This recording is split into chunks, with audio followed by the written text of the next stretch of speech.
le gouvernement de la République du Mali pour ses efforts constants en faveur des victimes et de leurs ayants droit. Sans cet appui, l'ADVR n'aurait pas existé. Nous devrions pardonner comme Dieu nous pardonne.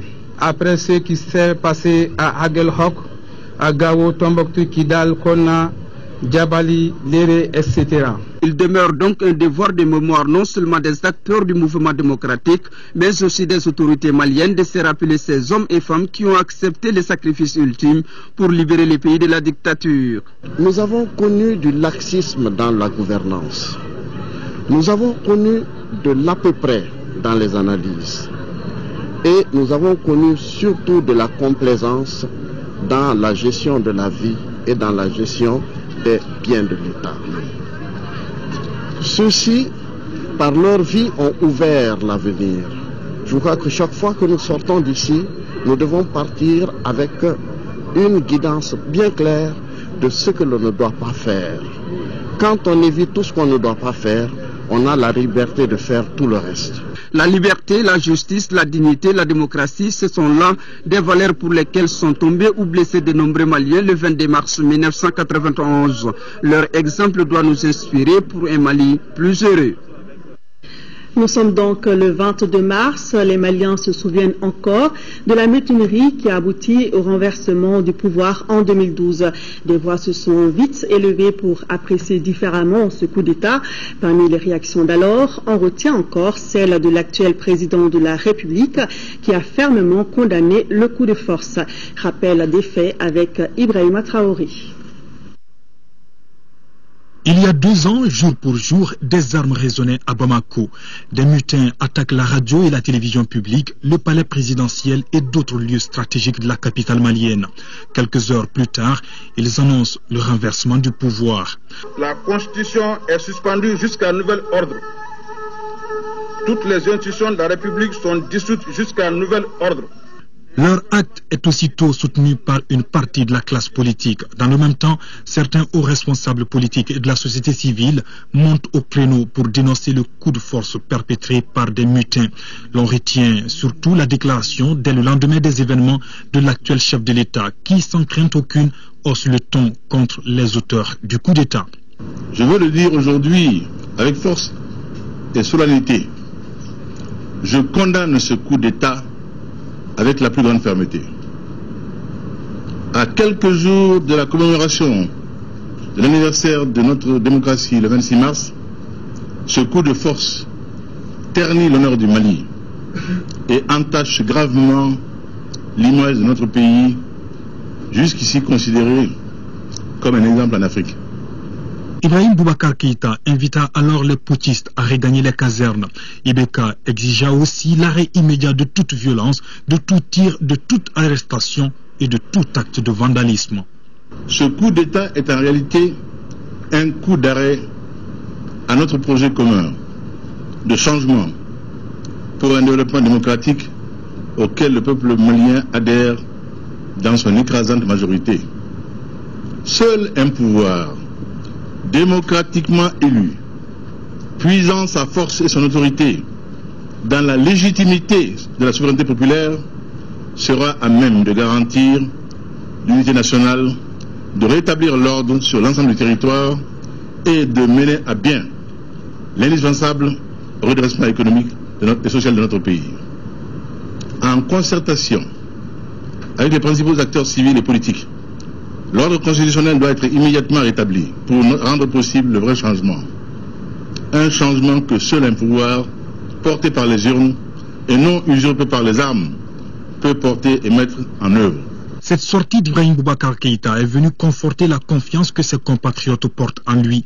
Il est justement élu à l'issue de la présidentielle de juillet et août 2013. Aujourd'hui, le pays se relève et la population ont leur propre lecture de l'évolution de la situation de mars 2012 à nos jours. Il a fallu le 22 mars pour que l'opinion publique malienne, pour que le Malien tout simplement puisse regagner de l'ardeur pour la chose publique. Ça, c'est très important. Vous avez vu, avant, les Maliens n'étaient pas tellement intéressés par la chose publique. Les résultats des votes le démontraient.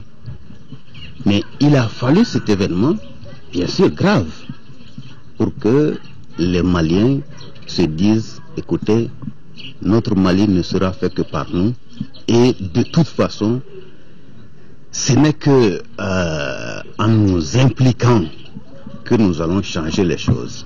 Tout ce qui s'est passé au Mali, c'est l'impunité qui a permis qu'on en arrive là. Moi, je ne peux pas prouver qu'une situation comme ça ne soit pas punie. Il faut qu'il soit puni. Un coup d'État n'est jamais nécessaire. C'est mon avis quand même. Il y a toujours un côté négatif qui est là. Des conséquences très négatives et bouleversées. Combien ça a mis le pays en retard? C'est vrai qu'en démocratie, le coup d'État est condamnable, c'est vrai. Mais dans notre cas express, vraiment, il fallait un changement. Et le seul changement possible, à mon avis, c'était vraiment, il fallait passer par ça.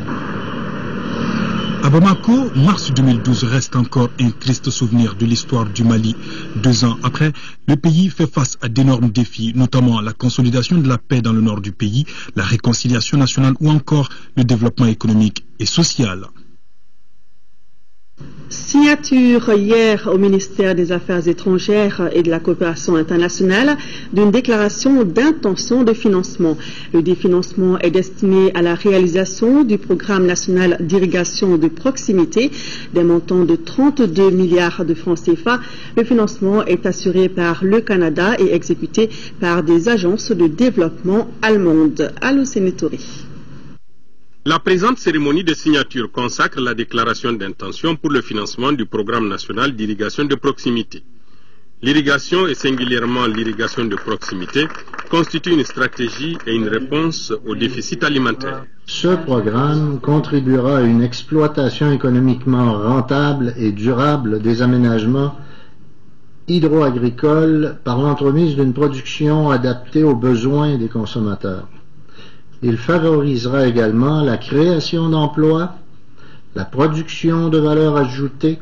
Ce financement permettra de mettre à contribution les ressources hydriques et une main-d'œuvre rurale vouée à l'exode. Quant à son exécution, elle sera l'œuvre de la GIZ et de la KfW, 2 agences allemandes intervenant déjà dans le secteur. L'agriculture, et le collègue canadien l'a déjà exprimé, joue un rôle primordial pour le Mali. Elle contribue à peu près 40% du produit brut intérieur de l'économie malienne et assure plus de 75% des emplois dans les régions rurales du pays. Le programme couvre une période de 9 ans et marquera davantage la qualité de la coopération entre le Mali et ces 2 pays. Cette cérémonie de signature qui porte sur un montant de 75 millions de dollars, soit 36 milliards de francs CFA, que le Canada apporte au fonds allemand qui a déjà fait l'objet de signatures dans cette même salle, prouve à suffisance l'engagement ferme des gouvernements de la République fédérale d'Allemagne et du Canada à accompagner notre pays dans sa volonté de promouvoir le développement économique et social en milieu rural à travers le programme national d'irrigation de proximité. Avec ce programme, le Mali s'engage résolument dans un choix stratégique, celui de privilégier la mobilisation des ressources hydriques de proximité. Plus de 95 millions de francs CFA, c'est le montant des dons perçus et des promesses de dons annoncées hier soir au cours du Téléthon de l'Espérance, une initiative de la Fondation Ismaïla Konaté. La manifestation est à sa 2e saison et pour cette édition 2014, elle avait choisi le thème « Formation et emploi des femmes handicapées ». Un rendez-vous pour magnifier la solidarité, exprimer l'élan du cœur avec une dimension artistique présidée par l'épouse du président de la République, Keïta Aminata Maïga, marraine du Téléthon. Retour sur les temps forts de cette soirée avec Modibo Soirée. Retransmise en direct sur les antennes de l'ORTM pour mieux informer et sensibiliser l'opinion publique sur la situation des femmes handicapées. La soirée Téléthon de l'Espérance de la Fondation Ismaïla Konaté Fondissement aura atteint son objectif. 100 millions de francs CFA recherchés au départ pour la cause. Les contributions se sont élevées à 95 millions. 17 000 francs CFA. Certes, une somme importante, mais les ambitions du président de la Fondation le sont encore plus. je voudrais dire à chacun et à tous, merci d'être venu. Merci de m'avoir accompagné. Encore une fois, cheminons ensemble, soyons ensemble, menons le combat pour le Mali de demain, menons le combat pour le Mali de nos rêves, menons le combat pour le Mali développé. Créé il y a 4 ans, l'Affondissement s'est depuis investi exclusivement dans la recherche de meilleures conditions de vie pour l'ensemble des couches les plus fragilisées par le handicap. Un parcours également passé en revue dans un film documentaire de 5 minutes. Une production au contenu bref, mais combien édifiant pour l'assistance sur les actes posés par la Fondation dans divers domaines. Soirée de solidarité, de bienfaisance, le Téléthon de l'Espérance a été l'occasion pour les personnalités présentes de saluer, d'encourager et de magnifier l'engagement d'Ismaïla Konaté, lui-même handicapé visuel depuis plusieurs décennies en faveur des couches fragiles. Chacun y est allé de ses souvenirs, de ses commentaires, de ses anecdotes et toujours avec une forte émotion. Je suis né d'un père que je n'ai pas connu voyant. Ce père non-voyant m'est toujours apparu à mes yeux, à moi, comme étant un père normal, même très normal. Un père qui a été capable d'être d'abord le chef de la famille. Il n'y en avait pas deux, un et un seul. Des mots, des discours et autres témoignages pour accompagner le Téléthon de l'Espérance, mais aussi de la musique. Et ce soir-là, elle était l'autre véhicule pour transporter le message de solidarité de la Fondation.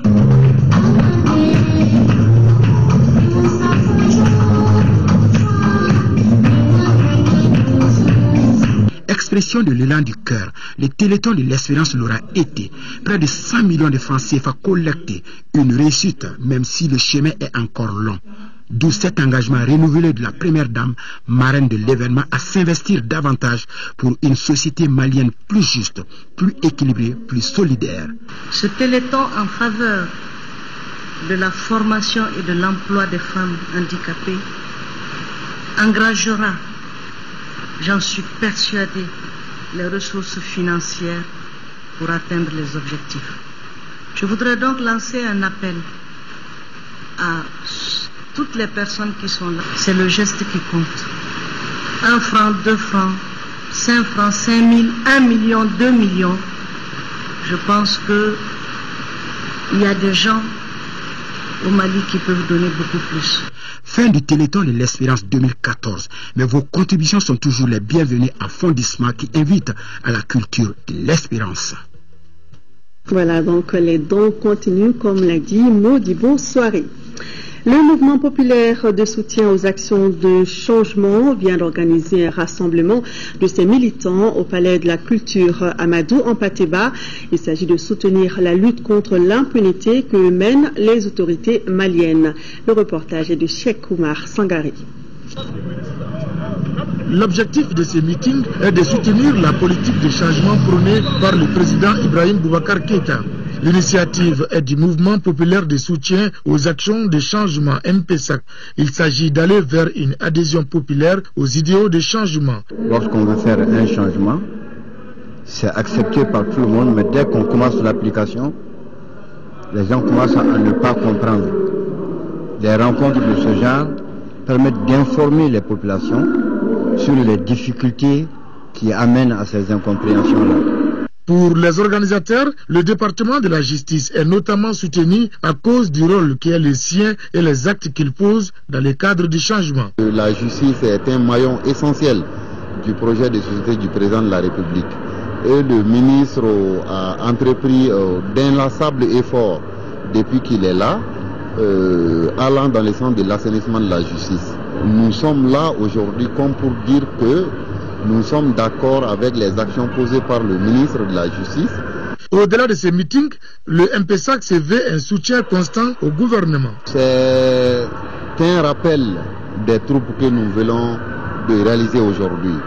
Nous serons désormais là pour accompagner, s'il le faut, à travers des actions de soutien de ce genre. Le MPSAC est un mouvement populaire qui regroupe plusieurs partis politiques et organisations de la société civile de différents bords.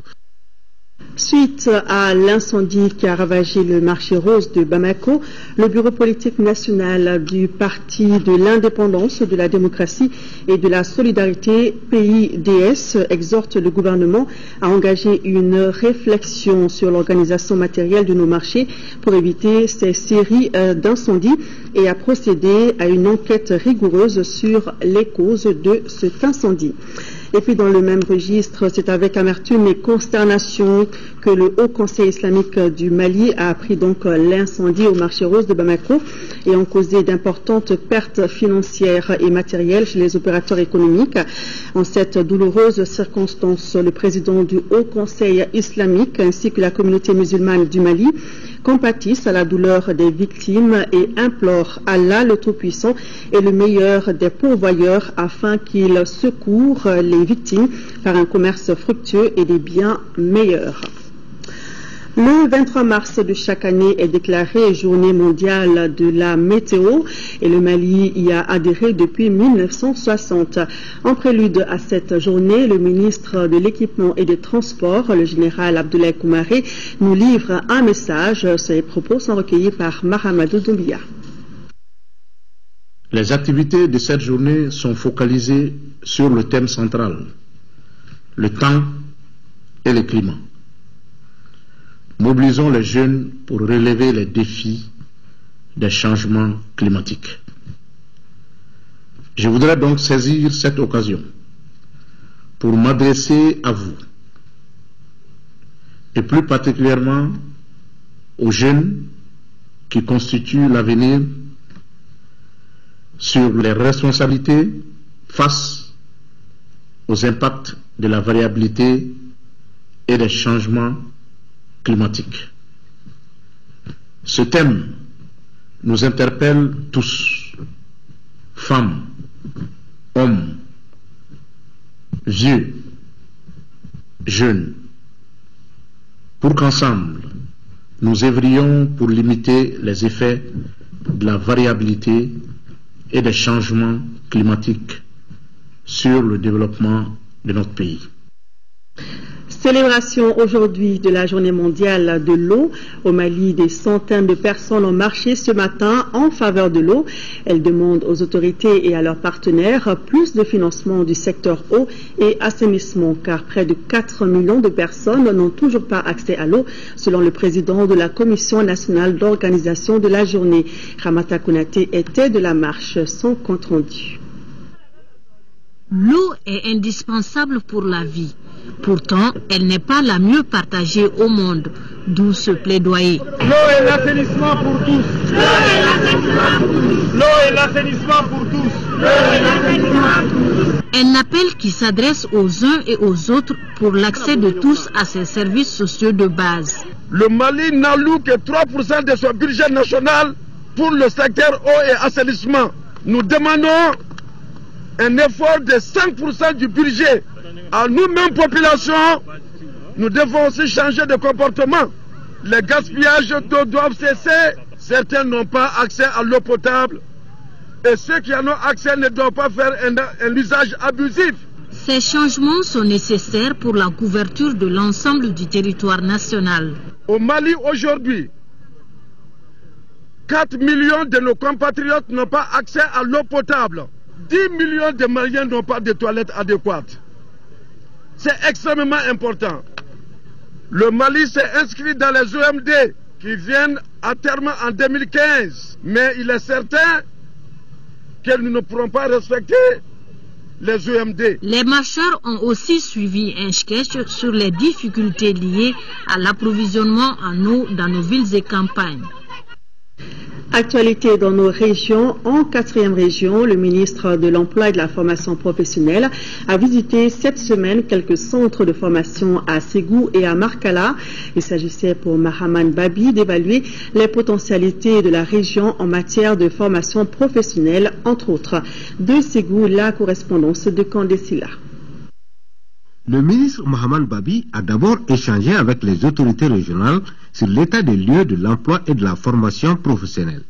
et a ensuite visité le Cerfitex, le centre de recherche et de formation pour l'industrie textile.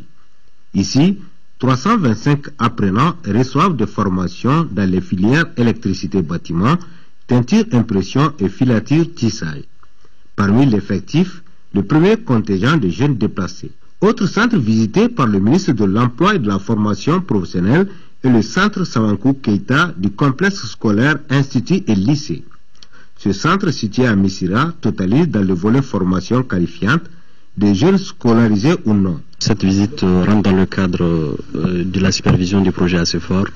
Donc c'est une manifestation concrète de la France à travers l'Agence française de développement pour accompagner le gouvernement du Mali à travers le ministère de l'Emploi et de la Formation professionnelle. Pour nous, il y a quelque chose d'extrêmement important. Il faudrait que les élus ici s'approprient tout ce que nous sommes en train de faire. Il ne s'agit pas de dire que c'est un projet d'un tel bailleur de fonds ou d'un tel ministère. Il faut que les élus eux-mêmes s'approprient ces programmes, ces projets, qu'ils mettent les moyens qu'il faut pour pouvoir les suivre et coordonner les différentes activités ici. Le ministre Babi et sa délégation ont enfin visité à Markala le site de 5 hectares devant servir à la réalisation d'un centre de formation des ressources à vocation agro-silvo-pastorale. Ce projet de 1,3 milliard de francs CFA a déjà reçu l'accord de l'AFD pour sa réalisation. Nous quittons Ségou et nous quittons le continent. La diplomatie gastronomique était à l'honneur hier soir à Washington à l'occasion de la célébration de la journée internationale de la francophonie. Dans les locaux de l'ambassade de France, les pays francophones représentés dans la capitale fédérale américaine se sont donné rendez-vous. Présent comme chaque année, le Mali aura proposé un aspect de son savoir-faire culinaire avec à la clé un succès éclatant. Salif Sanogo nous propose son compte rendu tout en saveur. C'est le plus grand regroupement de francophones dans la capitale fédérale américaine. Des centaines de personnes qui se retrouvent pour célébrer la langue de Molière. Mais ici, la vraie vedette, ce sont les mets culinaires des différents pays francophones. Et dans cette diplomatie gastronomique, comme ici, au stand du Mali, le meilleur langage universel accessible à tous est certainement celui de la saveur des plats cuisinés. Vous le constatez au niveau du stand du Mali, l'attroupement et l'affluence que ça fait pour dire que les uns et les autres dans la famille francophone se retrouvent au Mali, où pratiquement la gastronomie malienne est en train de montrer toute la qualité et tout ce que l'on peut constater de positif dans la culture et dans la cuisine malienne. Au bord du fleuve Potomac, le public a retrouvé les saveurs du fleuve Joliba à travers une somptueuse sauce pâte d'arachide, une délicieuse sauce aux oignons, sans oublier le majestueux fonio et le savoureux plat de riz, ainsi que le pâté et les jus de gingembre et de bissap. Un délice pour les papilles gustatives et des senteurs qui parlent mieux du Mali que n'importe quel autre discours. La participation du Mali à cette fête de la francophonie aura été un véritable succès. Comme on peut le constater sur ces images, le public est venu très nombreux et la queue qu'on a constatée au niveau du stand du Mali, en tout cas traduit à suffisance le succès de cette participation, notamment à travers la pâte d'arachide, le tigadégué, ainsi que le fonio qui ont été proposés ce soir. En tout cas, des plats qui mettent l'eau à la bouche. Toujours hors de nos frontières, mais cette fois beaucoup plus près. Allons au port d'Abidjan. Le Mali, le Burkina et le Niger sont à l'honneur à la première édition de la journée portuaire. Les opérateurs économiques de ces trois pays ont été invités à Abidjan pour échanger sur les opportunités d'utilisation du port d'Abidjan après la grave crise ivoirienne. Une journée qui a été mise à profit par le Mali pour exposer toutes les difficultés rencontrées par ses usagers. La journée a été suivie par nos envoyés spéciaux Aoué Touré et Aruna Diarra. La journée du portier a été exclusivement organisée à l'intention du Burkina Faso, du Mali, du Niger, familièrement appelés les pays de l'Interland, des pays n'ayant pas d'accès à l'océan. Le port d'Abidjan est aujourd'hui dans une phase de reprise après la grave crise ivoirienne et pour son directeur général, il était devenu plus que nécessaire d'ouvrir ce genre d'échange. Malgré la situation sociopolitique qu'a connue le Mali après la Côte d'Ivoire, on s'est dit que cette rencontre est nécessaire parce qu'elle permet de faire le point de nos relations avec nos frères et clients en même temps maliens par rapport à l'insatisfaction, à l'imperception de port autonome d'Abidjan.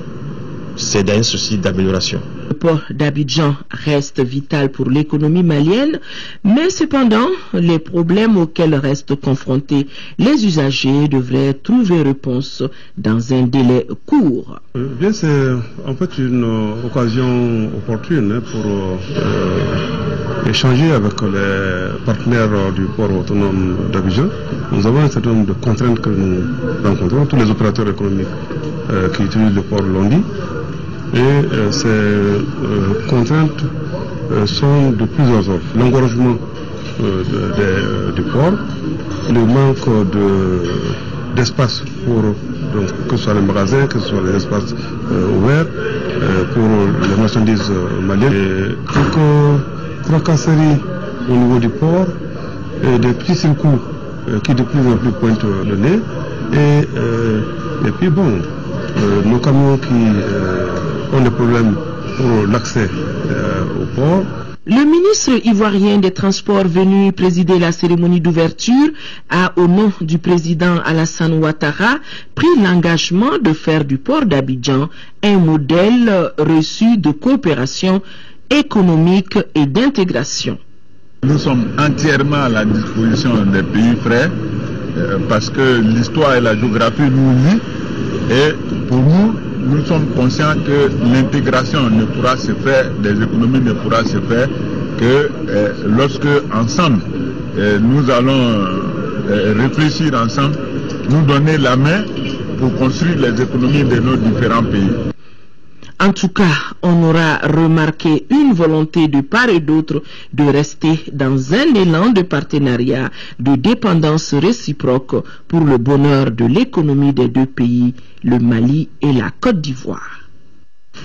En marge de la journée, la délégation a eu une séance de travail à la direction du port autonome d'Abidjan. L'occasion leur a été donnée de discuter directement des problèmes liés à leurs activités. Le président du Conseil malien des chargeurs revient sur les grandes lignes de la participation malienne. Il est au micro de nos envoyés spéciaux Awi Touré et Aruna Diarra. De la parfaite relation que le Conseil malien des chargeurs a avec le port d'Abidjan. C'est une relation très ancienne, mais que depuis les événements que nous avons absolument voulu remettre au bout du jour, et aujourd'hui nous faisons partie des premiers partenaires de ce port-là. Les chargeurs maliens sont venus nombreux, comme vous l'avez dit, vous l'avez constaté aussi. Nous sommes venus nombreux parce que nous faisons passer presque 50% de nos marchandises par ce port-là. Nous importons environ 5 millions de tonnes. Quand nous faisons passer 50%, donc vous voyez ce qui peut se faire. Et je l'ai d'ailleurs annoncé au port d'Abidjan que nous pouvons faire plus, à condition que les discussions, que les entretiens, que les conditions qui feront que sur ce corridor-là, nous avons encore quelques soucis de tracasserie, quelques soucis en ce qui concerne le trieux, quelques soucis en ce qui concerne aussi la fluidité. Autant qu'ici ils sont résolus, nous allons certainement faire passer encore par ce port d'Abidjan beaucoup plus de marchandises. Toujours par rapport à l'intégration africaine, cette fois à Bamako, un siège pour le port autonome de Dakar vient d'être ouvert à Bamako. L'immeuble de 2,5 milliards de francs CFA a été conjointement inauguré par le général Abdoulaye Koumaré, ministre de l'Équipement et des Transports, et Ismaël Diop, directeur de cabinet du ministre sénégalais de la Pêche et des Affaires maritimes. C'était à l'ACI 2000 ce matin, le compte-rendu de Moïse Traoré. 2,5 milliards, c'est le coût de construction du siège de la représentation du port autonome de Dakar à Bamako. Au niveau 2 de l'immeuble de 5 étages, les opérateurs économiques maliens seront en contact direct avec le port autonome et les autorités douanières du Sénégal. Des règlements se feront à partir de ces locaux. Toutefois, l'autorité malienne estime que l'application d'instruments de facilitation du trafic, tels le transit routier inter-État, TRIE, résoudrait la plupart des problèmes. S'il est vrai que des efforts sont faits sur le plan législatif, réglementaire, ainsi qu'au niveau des infrastructures, Il n'en demeure pas moins, chers frères, que des obstacles liés à la fluidité du trafic sur le corridor continuent de renchérir les coûts d'exploitation des véhicules. Dans le cadre du transit routier interétat TRIE, un seul document devrait permettre la circulation d'un véhicule sans tracasserie. La facilitation va se ressentir dans les procédures, mais également aussi dans le processus de dématérialisation des procédures que nous avons enclenché depuis longtemps. Là où on avait un délai de, par exemple, de 112 heures, qu'on puisse en arriver à 48 heures, voire 24 heures. 70% du transit malien passe aujourd'hui par le Sénégal. Donc, étant orienté client, autant que faire se peut, nous cherchons à mettre à l'aise nos chargeurs maliens. Le ministre sénégalais de la Pêche et des Affaires maritimes est représenté par son directeur de cabinet. Une cérémonie qui a eu lieu non loin du monument Obélisque à Amdalaï ACI 2000. Première session de la structure mixte de concertation locale du projet d'appui institutionnel, un projet du ministère de l'élevage et de la pêche pour relancer ses activités. Mamoru Sidibé nous en parle. Quatrième du genre, cette session de la structure mixte de concertation locale du projet d'appui institutionnel au ministère de l'élevage et de la pêche est l'occasion de rediscuter des priorités et modalités de coopération. Cela dans le cadre de la préparation du prochain programme indicatif de coopération. Ce nouveau programme pluriannuel devra confirmer les secteurs de concentration de l'aide belge, à savoir le développement rural et la décentralisation et déconcentration. Lors des débats à venir, nous devrons apporter des preuves concrètes et tangibles de la pertinence de ces choix, de nos capacités à atteindre des résultats concrets et à gérer au mieux les fonds qui nous sont confiés. Cette session a toute son importance pour qui connaît la richesse en ressources naturelles des deux sous-secteurs élevage et pêche de notre pays. Plus de 9 millions d'unités bétail tropicales, environ 35 millions d'hectares de pâturage et près de 40 000 km² d'eau douce riche en poissons. Malgré cette richesse en ressources animales et halieutiques et leur prépondérance au sein des activités économiques de la population active du pays, les deux sous-secteurs contribuent encore faiblement à l'économie nationale, autour de 10% du produit intérieur brut pour l'élevage et seulement 4% pour la pêche. D'où la nécessité de mettre en œuvre un dispositif institutionnel fort stable. Pour l'année 2014, un certain nombre d'activités qui vont permettre d'atteindre les résultats du projet qui sont au nombre de 4, mais globalement qui vont permettre d'améliorer la performance du ministère dans l'encadrement de ces deux sous-secteurs de l'élevage et de la pêche. Et comme on le dit, par ricochet, quand on améliore la productivité et la production de l'élevage et de la pêche, on améliore la sécurité alimentaire et nutritionnelle surtout. Un budget prévisionnel de plus de 330 millions est alors alloué au plan de travail de l'année 2014, contre un peu plus de 110 millions en 2013. La présente réunion, selon les acteurs, est placée dans la perspective de la relance des activités du projet d'appui institutionnel au ministère de l'élevage et de la pêche. L'Agence de développement rural de la vallée du fleuve Sénégal a tenu jeudi dernier la 3e session de son conseil d'administration à Manantali. Plus de 4 milliards de francs CFA seront investis dans les activités de l'agence au titre de l'année 2014. Le récit de nos envoyés spéciaux, Daouda Sidiki Diarra et Mamadi Sidibé.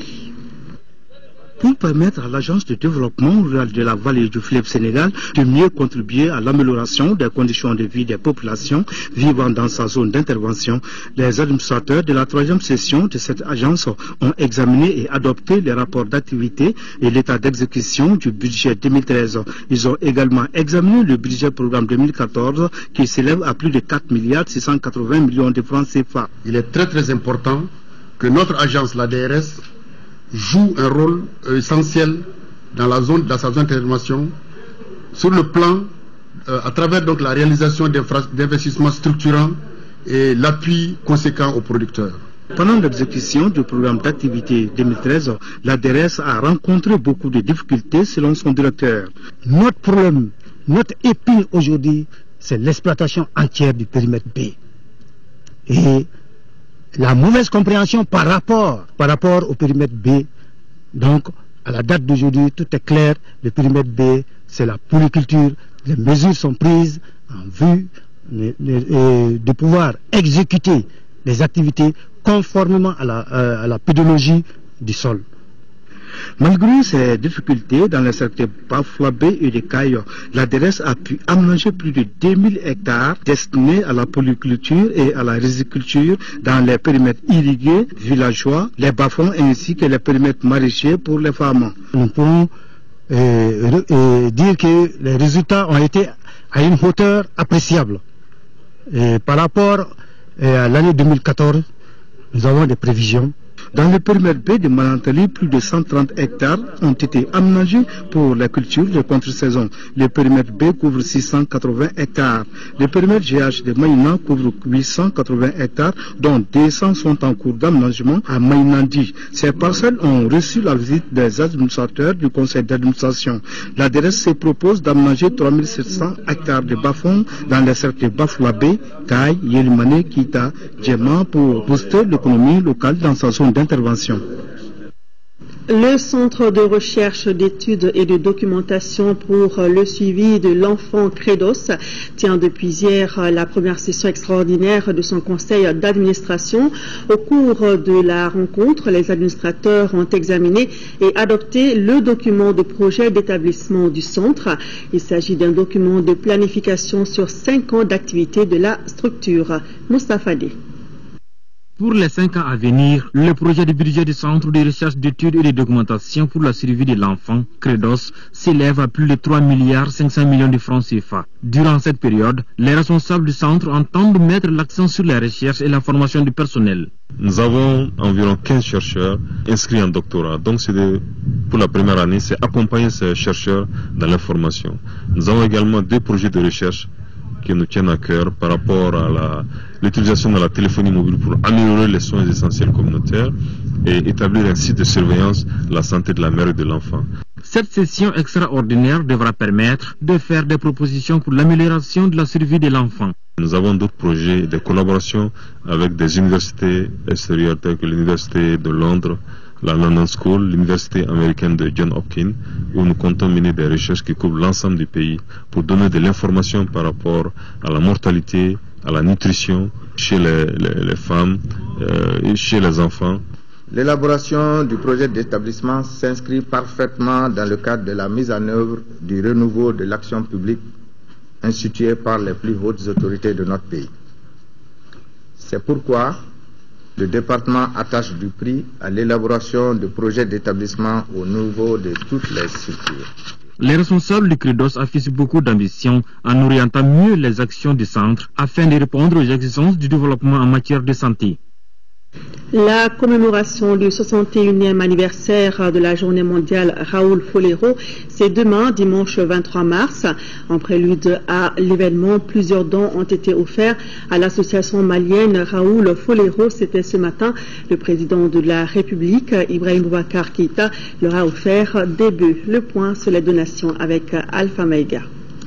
Ce geste de la fondation d'une téléphonie mobile de la place s'inscrit dans le cadre de la commémoration de la journée mondiale Raoul Folero. Le don est composé de moustiquaires, des bœufs et une enveloppe d'un montant de 500 000 francs CFA.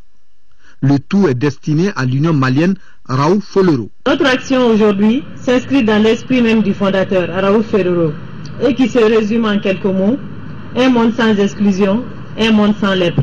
Pour contribuer sans doute, Madame la représentante a donné à cette fête tout son sens et tout son éclat. Raoul Folero disait-il pas, vivre c'est aider à vivre, il faut que d'autres bonheurs pour être heureux. En plus de cette donation, voici quelques bœufs offerts par le président de la République Ibrahim Boubacar Keïta à l'association. Une association qui s'apprête à commémorer le 61e anniversaire de la journée mondiale Raoul Folero. Les déplacés du nord de la commune 5 du district de Bamako ont reçu hier vendredi des dons offerts par la mairie d'Evry à travers la mairie de la commune 5. Ce don est composé de moustiquaires, seaux, nattes et cartons d'eau de javel. pour environ 3 300 000 francs CFA. La cérémonie de remise s'est déroulée à la mairie de la commune 5. Pour le représentant de la communauté d'agglomération d'Evry au Mali, cet appui s'inscrit dans le cadre du partenariat d'Evry, commune 5, vieux de 5 ans. Autorités communales et bénéficiaires ont salué cet élan de solidarité qui participe à l'amélioration des conditions de vie des déplacés. Fin du projet intégré de santé maternelle, néonatale et infantile dans le cercle de Kita et de Diema dans la région de Caille.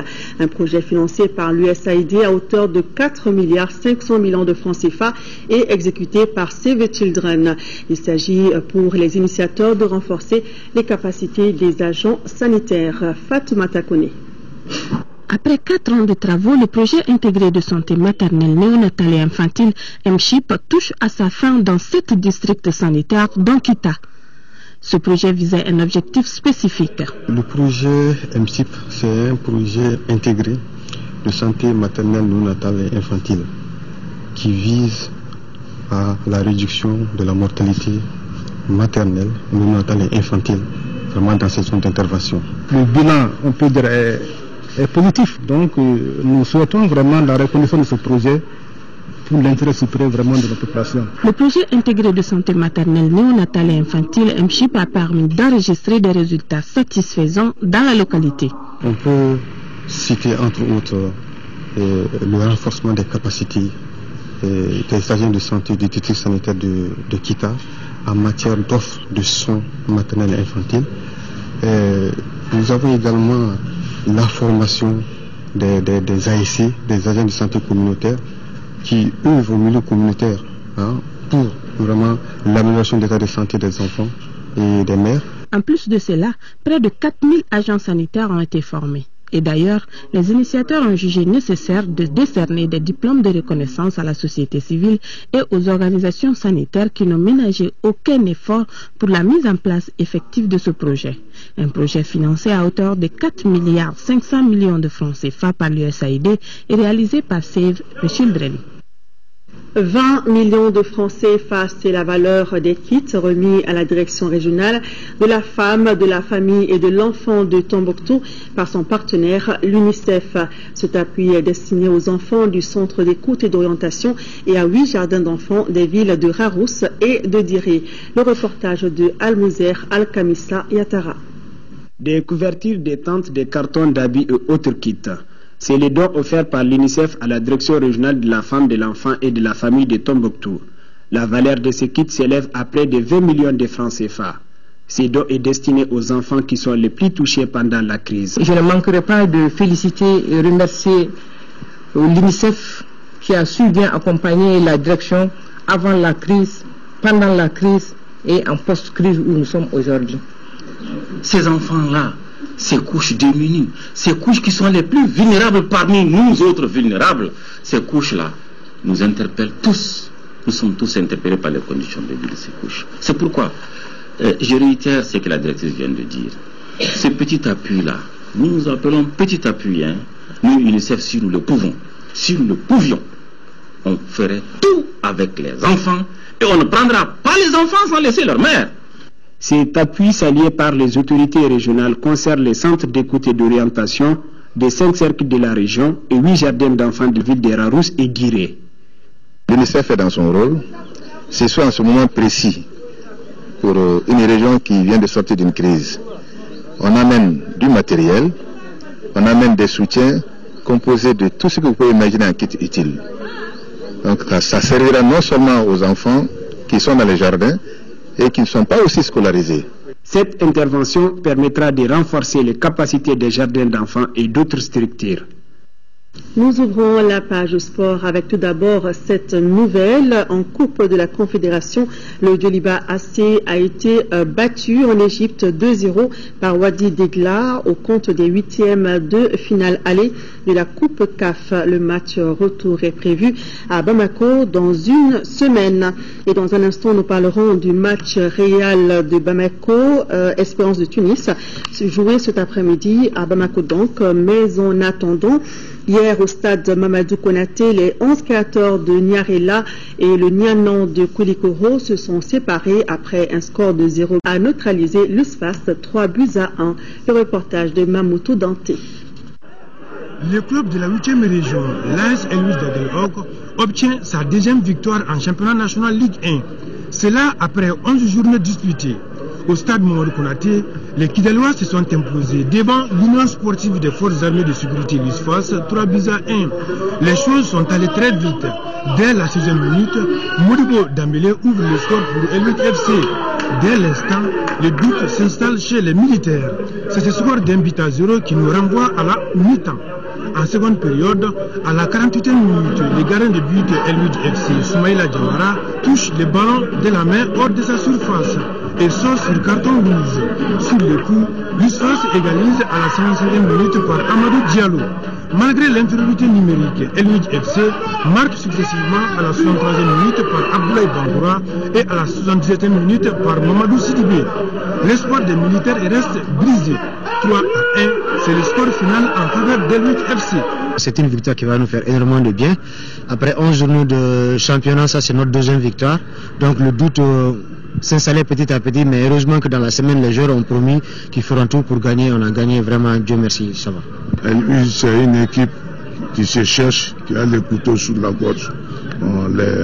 Pour nous, les jeunes, ils pensaient que c'est déjà arrivé. Donc il fallait, ils ont minimisé l'équipe.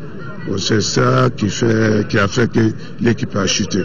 Dernier à l'issue de la 10e journée, cette victoire permettra à Elodie FC de se hisser à la 13e place au classement provisoire de la 11e journée. Auparavant, les 11 créateurs de Niarela et les Nianan de Koulikoro se sont partagés les points par le score d'un but partout. Un résultat qui donne de l'espoir aux Nianan de Koulikoro qui effectue ici son deuxième match nul après sa lourde défaite contre l'AS Real de Bamako lors de la 9e journée. Parlons à présent des compétitions africaines des clubs. L'AS Real de Bamako et l'Espérance sportive de Tunis ont fait match nul, un but partout au compte de la manche aller des 8e de finale de la Ligue des Champions. C'était au stade Omnisport Modibo Keita en présence de notre reporter Al Jumatina.